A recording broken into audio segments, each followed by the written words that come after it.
Hello mga boss, mga sir, mga ma'am. Yan, review ko lang yung ating setup. Ayan, naka-on yung ating inverter, 500 watts inverter. Medyo modified sine wave. Testing ko mga boss, tinesting ko yung freezer. Tinignan ko yung input niya. May input power lang siya na 95 watts ito.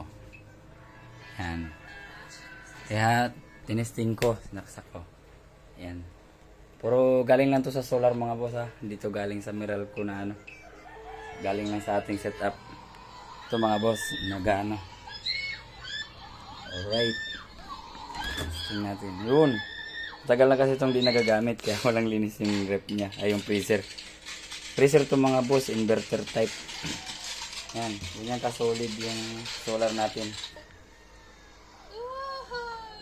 Medyo maano kasi yung araw eh. Maganda-ganda. Sikat ng araw. Kaya niyang paganahin yung freezer. Ayan mga boss. Oh. Kitang-kita nyo naman.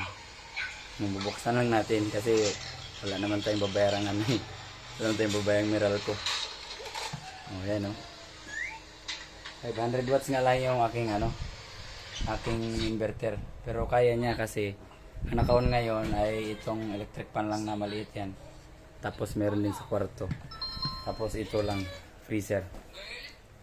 Observe natin kung lalamig siya. Mga ilang minutes. Isagad ko sa ano. Ito kasi yung ano niya, yung selector. Nasa parang 3/4 pa lang ng ano niya. Yan. I-pull natin na. Yan. Running na siya. Yan. Ganyan. Maasahan mo rin talaga mga boss, lalo pag maano yung araw. Matipid tong ano niya na to, na freezer. Inverter lang siya oh. 95 watts lang yung kailangan niyang power para maano. Gagana siya. Galing. I-antayin natin ng ilang minutes mga boss. Yan. Update ko kayo mamaya. Idugtong na lang natin yung video.